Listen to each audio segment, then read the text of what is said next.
só para deixar claro para o pessoal, o que faz um diácono? Eu acho que é interessante falar. Sim, falar um pouquinho do diaconato, né? Então, olha só, o diaconato, ele é algo que está presente desde os inícios da igreja. Na hora que você vai nos Atos dos Apóstolos, na hora que os apóstolos eles se veem naquela situação de que eles precisam evangelizar, eles precisam levar a palavra de Deus, eles não têm tempo para administrar as primeiras comunidades, eles elegem 7 homens de reputação para que tomem conta da comunidade, em nome deles. Então, são os primeiros diáconos, os primeiros 7 diáconos, e o primeiro mártir da Igreja Católica é um diácono, que é Santo Estevão. Exatamente. O primeiro diácono. E os primeiros diáconos é o primeiro mártir da Igreja, né? Então, o diaconato, ele nasce como uma necessidade de auxílio para o bispo, certo? Então, entendendo a primeira comunidade cristã, né?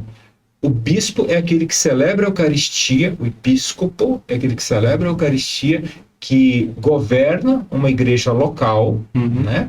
E que ordena outros bispos. Os bispos, sucessores dos apóstolos, começam a ver a necessidade de terem auxiliares, eles ordenam diáconos, que estão mais próximos deles para o serviço, e os presbíteros, que num primeiro momento são como que um conselho. Os presbíteros, eles não nascem como sacerdotes, eles nascem como um conselho do bispo, que ajudam também na organização da comunidade. Porém, quem está mais ao lado do bispo, para o serviço prático da coisa, é o diácono, certo? Vai passando o tempo, historicamente, os diáconos ganham grande fama pelo trabalho. Na hora que você vai nas Sagradas Escrituras, você já vê lá na carta a Timóteo, na carta aos Filipenses, né? Você vê menções aos diáconos, né? Também aos presbíteros. E os diáconos começam a ter um grande prestígio no meio da comunidade. Porque o diácono, ele ajuda a servir as pessoas mais carentes, ele ajuda o bispo na hora das celebrações, né? Ele começa a administrar as coisas da igreja, os poucos bens que a igreja tem naquele momento. Em 313, Constantino cessa a perseguição à igreja, né? Em 380, Teodósio, ele chega e fala assim, olha, agora a religião católica é a religião do império. Então, há uma explosão, né, de pessoas querendo ser católicas, serem batizadas, enfim. Um pouco antes disso, os bispos, vendo a necessidade, começam a ver a necessidade de terem mais sacerdotes, porque até então quem é o sacerdote? Só o bispo. Então aí o bispo delega o sacerdócio a quem? Aos presbíteros. Porque só antes o bispo celebrava. Agora os presbíteros, na ausência do bispo, como acontece até hoje, né? O sacerdote, o presbítero, ele celebra a Eucaristia em nome do bispo, né? Só lembrando que quem regula os sacramentos da ordem é o bispo, né? Nós estamos sempre ligados aí. E aí é quando você começa a ter a distinção dos 3 graus da ordem de forma muito clara, né? Os bispos como cabeça da igreja, Cristo cabeça, os presbíteros como Cristo sacerdote e os diáconos como Cristo servo. Então nós diáconos somos aqueles que servimos as pessoas. Coisa bonita. Sim. Cristo servo. Então quando você olha para um diácono, você tem que ver Cristo servo nele. Quando você olha para um padre, você vê Cristo sacerdote, gente, porque ele consagra, porque ele perdoa o pecado, porque ele unge os enfermos, né? E quando você olha para o bispo, você vê o Cristo que governa a igreja, a cabeça da igreja, certo? Então, aí, historicamente, o diaconato ele vai desaparecendo na história da igreja. Porque a igreja ela crescendo, onde havia os diáconos, começa a ter necessidade de presbíteros para celebrar a missa. Então as comunidades começam a falar assim, não, começam a falar para os bispos, ordena os nossos diáconos como presbíteros, para serem sacerdotes aqui. Então, automaticamente, há um desaparecimento, né, historicamente, do diaconato, e aí é o que a gente chama é um processo de sacerdotalização do clero, isso a partir do século IV, terceiro para o quarto. Sacerdotalização do clero, e a figura do diácono acaba sendo apenas como um grau para poder chegar ao sacerdócio. Então, por quê? Tanto o padre quanto o bispo, é o que une nós 3 no grau da ordem, é o diaconato, porque nós 3 somos servos, entendeu? O bispo, o padre, né? O presbítero e o diácono, nós somos servos. Então, todos têm o grau da ordem no grau do diaconato, todos nós somos servos, né? Isso vai sumindo, né? O diaconato vai sumindo, e historicamente, a igreja lá no Concílio Vaticano, vou dar um salto agora, né? Lá no Concílio Vaticano II, a igreja olhando para os tempos, vendo para a sociedade pós-moderna, vai olhando assim, gente, nós precisamos retornar o diaconato agora como uma forma permanente.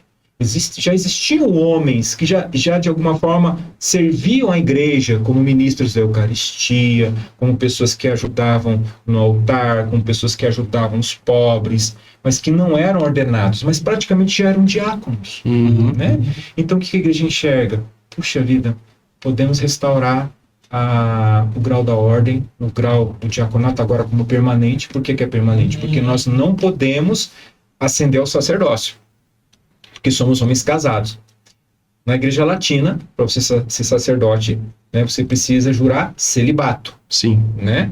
Tanto é que aquele candidato que vai ser ordenado sacerdote, quando ele é ordenado diácono, que aí no caso a gente chama de diaconato transitório, ele já jura o celibato.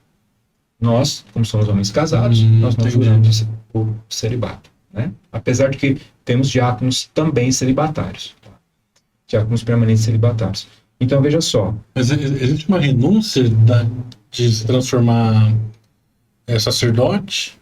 Ou é só pelo caso do celibato? Estou perguntando porque, assim, vamos supor, eventualmente amanhã, o sacerdote também pode ser casado, por exemplo. Sim. Poderia virar sacerdote? Ou já quando você vira um diácono permanente, tem uma renúncia de se transformar em sacerdote? Não, o que acontece? A gente entende, o celibato, ele não é um dogma, certo? O celibato é uma questão de vocação, pessoas que são vocacionadas ao celibato, pessoas que têm esse chamado, e também uma questão que a igreja viu no Concílio de Trento como uma indicação para que esses homens estivessem mais disponíveis ao trabalho da igreja, certo? Uma disciplina, essa é a palavra, uma disciplina, ok?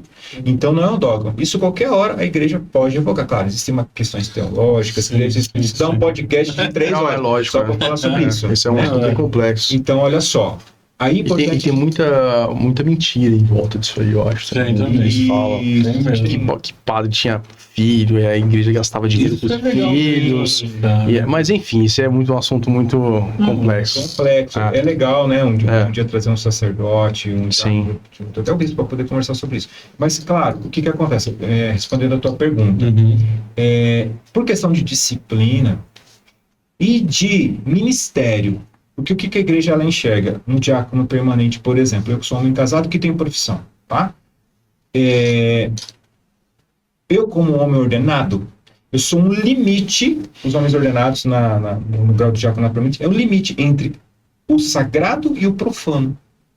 Entenda o profano, não como algo ruim, mas aquilo que não é sagrado. Sim. Ok? Então, nós estamos ali na vida secular, a gente trabalha, a gente está na sociedade, a gente está interagindo com a sociedade, com pessoas que são cristãs, com não cristãs, né? De outras religiões. Então, nós conseguimos ser uma ponte entre o sagrado e o profano, o sagrado e o secular. O sacerdote, ele já está um pouco mais retirado. Ele está no serviço sacerdotal mais dedicado ao governo da igreja, ao atendimento dos sacramentos, ok? E o bispo no governo total.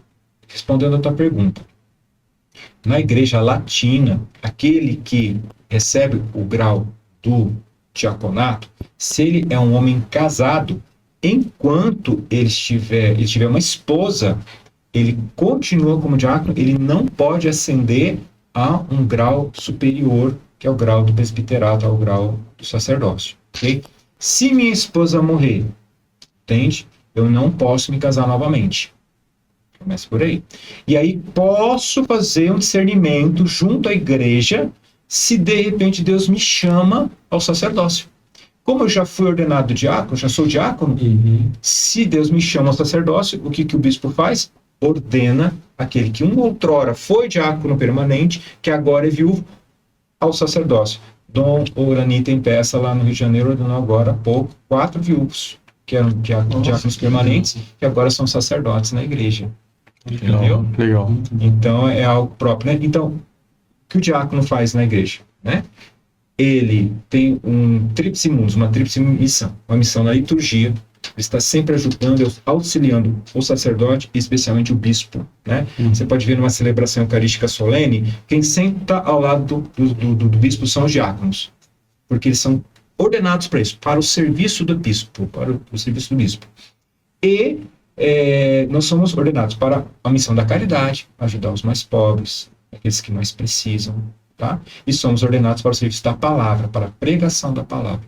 Tanto é que quando há um diácono numa celebração eucarística, quem proclama o evangelho é o diácono. É prerrogativa do diácono, certo? E o diácono pode fazer homilia numa celebração eucarística, porque também é prerrogativa dele, também ele pode também, né, pregar a palavra de Deus na Santa Missa. Né? Isso não é facultado aos leigos, mas aos ordenados. Que legal. Legal. E explica também, Diácono, um pouco a questão da formação. Porque, por exemplo, o seminarista vai para o seminário, aí fica um tempo, tem que fazer filosofia, teologia e etc. E o diácono também precisa, ele também precisa de um seminário, essa formação dele, às vezes ele já é casado, acho que no seu caso você já era casado. Como é que funciona a formação para ser diácono? Porque depois você pode, acontecendo algo, você pode ascender a sacerdócio, certo? Sim. Mas a formação é a mesma? Como é que funciona a formação? Não, a formação ela é diferente. Porque a formação dentro do seminário ela é específica já para preparar os jovens para o sacerdócio, né? Então, a filosofia, as questões relativas à futura vivência do celibato, né? A dedicação exclusiva à igreja, né? Então, tudo isso já vem próprio dentro de uma formação seminarística, né? Dentro do seminário. O diácono, ele tem uma outra preparação. Tá? Em algumas questões semelhantes aos seminaristas, outras são um pouco diferentes. Por exemplo, nós temos que fazer, como seminaristas, temos que ter teologia, certo? Então, existem algumas normas e diretrizes que vêm do Vaticano, certo? Tudo isso é regulado, existe um dicastério dentro do Vaticano para o clero, né? A partir do momento que a gente é ordenado, nós fazemos parte do clero. Então, dentro do dicastério para o clero, ele vai dar as normas gerais e a CNBB, os conselhos locais, os bispos, dão as outras normas. Então, nós temos as normas do Brasil, né? Nas normas do Brasil, nós temos que, por exemplo, o diácono ele precisa ter, primeira coisa, se sustentar. Tem que ter uma fonte de renda, tá? Segunda coisa, mínimo de 35 anos de idade, tá? E alguns anos já de casado. Okay? Então, um recém-casado pode ter 35 anos, mas é recém-casado. No primeiro momento, não vai ser admitido a fazer o processo de discernimento, certo? A partir do momento que há um interesse, há essas prerrogativas, tem idade, já começou a fazer os estudos teológicos, né? É preciso, por exemplo, ter uma indicação do pároco, né? Eu estou muito próximo disso agora porque o bispo me chamou para a próxima escola diaconal. Eu sou secretário da escola, vou fazer parte da formação junto com o padre Bruno, o padre Nilson e outros sacerdotes que estão à frente da próxima escola diaconal. Então, o candidato passa primeiro por um crivo, né? Ele tem que ter indicação do pároco e tem que ter esses critérios mínimos e apresentar uma documentação toda, certo? Comprovado isso, ele pode ir para a escola diaconal. Aí que é o X da questão, a diferença do seminarista, né? Nós não vamos para o seminário, nós vamos para a escola diaconal. A escola diaconal é entre 2 anos, 2 anos e meio, podem chegar até 3 anos, tá? A cada 15 dias, sábado o dia inteiro, né? O candidato fica em formação. Nesse período de 2 a 3 anos de formação, na escola diaconal, ele pode fazendo concomitantemente a teologia, tá? Ele pode fazer presencial, pode fazer EAD, enfim, mas ele tem que concluir a teologia. Concluída a teologia, concluída a escola diaconal, o processo de discernimento vai se refinando, feitos os escrutínios, que são perguntas feitas sobre a vida do candidato, são mais de 60 pessoas que são entrevistadas para saber sobre a sua vida nos mínimos detalhes. Esse não ia passar, hein, Marcelo? O Marcelo ia reprovar essa parte aí. E é o seguinte, o escrito tem uma coisa interessante. Você deu atenção ao seu filho, não? Aí, ó. Tá vendo? Cobrar ele. Vamos cobrar isso aqui. E olha só que coisa interessante. Amor, te amo. Aí, ó. Olha aí, ó. Já fica a hashtag vai a dica, né?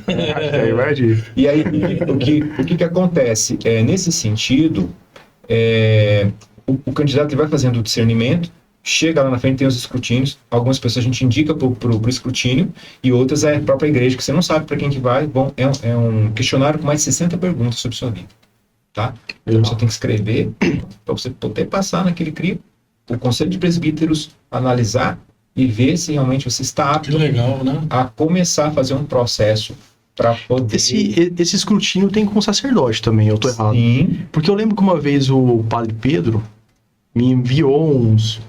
responde aí pra mim que ele ia ser ordenado. E aí eu tenho uma amizade com ele, inclusive ele faz parte da minha direção espiritual, e aí ele pegou e eu respondi lá na época, né? Na época ele era seminarista.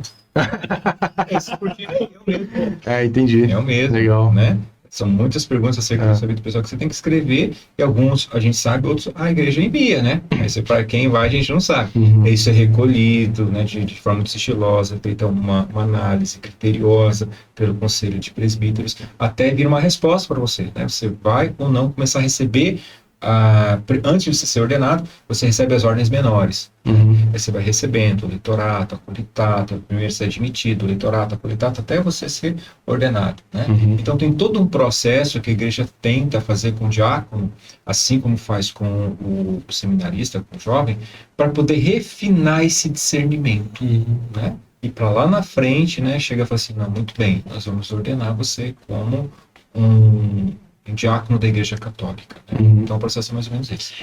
Uma pergunta. E a esposa tem alguma obrigação? Boa pergunta. Porque pensa assim, às vezes tem que dar autorização, né? Não sei, tô pensando. Exatamente. O Dom Dimas ele até costuma falar assim, né? Quando ele está conversando com os candidatos. Sua Né? mulher sabe. Começa por aí. Para entrar na escola jaconal, já tem que ter autorização da esposa, Que legal. por escrito.